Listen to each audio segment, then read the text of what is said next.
జై శ్రీమన్నారాయణ. అస్మద్ గురుభ్యో నమః. చాలామంది అడిగారండి, మీరు బొట్టు ఎందుకండి అలా పొడుగ్గా పెట్టుకుంటారు, ఏమిటి దాని అర్థం, ఎందుకు అలా పెట్టుకుంటారు అని. అయితే ఇది వైష్ణవులలో సంప్రదాయం. ఏమిటి అసలు వైష్ణవత్వం అంటే ఏమిటి అని అంటే, విష్ణువుని అంగీకరించేటటువంటి వాళ్ళు, విష్ణువుని ఆరాధించేటటువంటి వాళ్ళు. విష్ణువు అంటే ఎవరండి? వ్యాప్నోతి ఇది విష్ణువు కదా, అంటే సర్వత్రా వ్యాప్తి చెంది ఉన్నటువంటి భగవత్తత్వం. ఆ శ్రీ మహావిష్ణువుని సేవించేటటువంటి వాళ్ళు, ఆరాధించేటటువంటి వాళ్ళు వైష్ణవులు. అయితే ఈ వైష్ణవులకి రెండు లక్షణాలు ఉంటాయి. బాహ్య లక్షణాలు కొన్ని ఉంటాయి, ఆంతరంగిక లక్షణాలు కొన్ని ఉంటాయి. బాహ్య లక్షణాలు ఏమిటి అంటే, చూడటానికి ఊర్ధ్వపుండ్రాలు, వెంకటేశ్వర స్వామి నామాన్ని పెట్టుకుని ఉన్నారు కదా, త్రినామధారణని చేసి ఉంటారు. లలాట ఫలకం మీద ఊర్ధ్వపుండ్రాలని ధరించి ఉంటారు. అలాగే మెడలో తులసిమాలల్ని, కొంతమంది అయితే తామరమాలల్ని ధరిస్తూ ఉంటారు. భుజాలకి శంఖచక్రాలని ధరిస్తారు. అంటే బయటికి కనిపించడానికి శంఖచక్రాలు ఇలా ఉంటాయా అని అంటే, చక్రాంకితాలు అంటారు సాధారణమైన భాషలో. సమ ఆశ్రయణం అంటారు. సమ ఆశ్రయణం, ఒక గురువుని ఆశ్రయించి మంత్రోపదేశం పొందటం, అప్పుడు వారు శంఖచక్రాలని ఇస్తారనమాట. ఇది వాళ్ళకి బాహ్యంగా కనిపించేటటువంటి లక్షణాలు. ఎక్కడ చెప్పబడింది ఇట్లాంటి లక్షణాలు కలిగినటువంటి వాళ్ళు వైష్ణవులు అనంటే, మనకి పురాణాల్లో చెప్పబడినటువంటి ప్రమాణ శ్లోకాలు. ఏ కంఠలగ్న తులసీ నళినాక్షమాల, ఏ బాహుమూల పరిచిహ్నిత శంఖచక్రాహ, ఏవా లలాట ఫలకే లసదూర్ధ్వపుండ్రే తే వైష్ణవాహ అని చెప్పబడటం జరిగింది.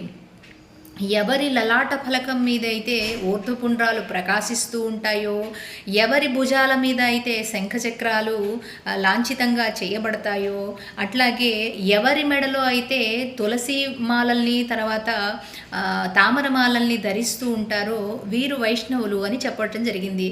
ఏమిటి వీరి ద్వారా ప్రయోజనం అంటే, భువనాలు అన్నీ కూడా పరిశుద్ధి అవుతాయిట. భువనము అంటే కనిపించేటటువంటి ప్రతిదీ కూడా భువనమే. ఇవన్నీ కూడా పవిత్రం చేయబడతాయిట. ఏమిటండి ఇంత ప్రత్యేకత ఇందులో అనంటే, ధరించేటటువంటి నామధారణ, వెంకటేశ్వర స్వామి నామాన్ని చూసి ఉన్నారు కదా, అందులో రెండు నామాలు నిలువు బొట్టు కింద పెడతారు. ఆ రెండు నామం ఏమిటి అంటే స్వామివారి పాదాలు. ఆ మధ్యలో ప్రకాశిస్తున్నటువంటి ఎరుపు నామం ఏమిటి అనంటే అమ్మవారు. స్వామి పాదాల మధ్య అమ్మవారు వెలసిల్లుతూ ఉంటుంది మన ముఖం మీద. అలాగే కింద ఉండేటటువంటి పాదం కూడా పెడుతూ ఉంటారు, అది ఆదిశేషుడి కింద చెప్తారు. ఇలా నామధారణ మగవారు చేస్తారు. ఆడవారు అయితే కనుక లక్ష్మీదేవి స్వరూపంగా ఒక నిలువు బొట్టు పెట్టి దాని కింద తెల్ల బొట్టు పెడతారు. ఇది శాంతికి చిహ్నం అన్నమాట. స్త్రీలు ఎప్పుడూ కూడా శాంతికి చిహ్నం. ఇంట్లో ప్రశాంతంగా వాళ్ళు ఏదైతే మనసులో భావన చేస్తూ ఉన్నారో అవి పవిత్రంగా ఉంటే వారు చేసేటటువంటి ఆహారము శుద్ధిగా ఉంటుంది.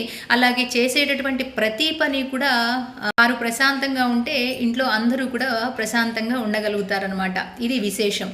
సరే, అలాగే జిఆర్ స్వామీజీ వారు చక్కగా అద్భుతమైనటువంటి విషయాన్ని తెలియజేశారండి. ఈ బొట్టులో ఉన్నటువంటి రహస్యము ఎందుకు ఇలా పెట్టుకుంటారు అని అంటే, ప్రతి ఒక్కళ్ళు కూడా ఎంత కష్టపడి సంపాదించుకున్నా, ఎంత మనం జీవితంలో ఎదిగినప్పటికీ కూడా ప్రతి ఒక్కళ్ళు కోరుకునేది ఏమిటి అనంటే ప్రశాంతత. శాంతి అనగానే మనకి ఏం గుర్తొస్తుంది? ప్రశాంతంగా అనగానే ఒక తెలుపు వర్ణం గుర్తొస్తుంది. ఆ తెలుపు వర్ణమే పెట్టుకునేటటువంటి ఆడవాళ్ళు ధరించేటటువంటి క్రింద పెట్టుకునే బొట్టైనా, మగవారు ధరించేటటువంటి రెండు నామం పెట్టుకుంటారు కదా, అందులో అటు ఇటు కూడా తెలుపు వర్ణంతో పెట్టుకుంటారు. ఏమిటి అంటే శాంతి, ప్రశాంతత. ఇది మనకి మూలమై ఉండాలి, ఇది బేస్ అయి ఉండాలన్నమాట. అందుకని కింద పెడుతూ ఉంటారు ఆడవాళ్ళు అయితే. ఈ ప్రశాంతతని బేస్ చేసుకొని మనలో ఉన్నటువంటి ప్రేమ, ఆనందము ఏదైతే ఉందో అలా మనం ప్రోగ్రెసివ్గా సాగాలి. మన జీవన విధానంలో ఆనందము, ప్రేమ అనేది ఎప్పుడూ కూడా ప్రోగ్రెసివ్గా అభివృద్ధి, దినదినాభివృద్ధి అంటూ ఉంటారు కదా, అలా దినదినాభివృద్ధి జరగాలి అని ఆ ఎరుపు బొట్టుతోటి చూపిస్తూ ఉంటారు. ఈ ప్రశాంతత అనేది రక్షణగా, ప్రొటెక్షన్గా అటు ఇటు ఉంటుందని వారు వివరిస్తారు ఎంతో అద్భుతంగా.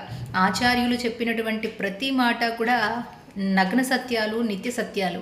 కాబట్టి ప్రతి ఒక్కళ్ళు కోరుకునేటటువంటి ఈ ఆనందము, ప్రశాంతత ఏదైతే ఉందో అది ఆనందంగా ప్రేమపూర్వకంగా ఆ భగవంతుణ్ణి చేరుకునే విధానంగా మనం చేసుకోవాలి. సరే, అట్లా ఈ నామధారణ చేసినటువంటి వాళ్ళు ఇంకా మెడలో తులసి మాలల్ని ధరించడం, తామర మాలల్ని ధరించడం ఎందుకు అనంటే, తులసి ఎప్పుడూ కూడా పవిత్రమైనదిగా చెప్తారు. ఎవరైతే ఆ తులసి మాలల్ని ధరిస్తారో వాళ్ళలో ఒక రకమైనటువంటి పవిత్రత చేకూరుతుందట. అంటే నెగిటివ్ ఎనర్జీ, పాజిటివ్ ఎనర్జీ అని మనం ఇప్పుడు సాధారణమైన భాషలో మాట్లాడుకుంటూ ఉంటాం కదా, ఆ పాజిటివ్ ఎనర్జీ మనలో ఉంటుందట. నెగిటివ్ ఎనర్జీ అంతా కూడా తొలగించబడుతుంది. ఆ పవిత్రత మనకి చేకూరుతుంది. మన ఆలోచనల్లోనూ, మనం చేసేటటువంటి ప్రతి పనుల్లోనూ. ఎట్లా అయితే ఒక ఇంట్లో పరిశుభ్రమైనటువంటి వాతావరణం, తినేటటువంటి ఆహారం స్వచ్ఛంగా ఉంటుందో, అలాగే వారి ఆలోచనల్లో ఆ స్వచ్ఛత ఉంటుందో, సమాజంలోకి వెళ్ళినప్పుడు కూడా ఆ స్వచ్ఛత అనేది అలాగే కంటిన్యూ అవుతుందన్నమాట. అలా తామరమాలల్ని ధరిస్తారట. ఇంకా శంఖచక్రాలని ధరిస్తారట భుజాల మీద. ఇది బయటికి కనిపిస్తాయండి శంఖచక్రాలు అని అంటే, ఒక గురువుని ఆశ్రయించి వారు మనకి లాంఛితంగా ఇస్తారనమాట ఆ శంఖచక్రాలని.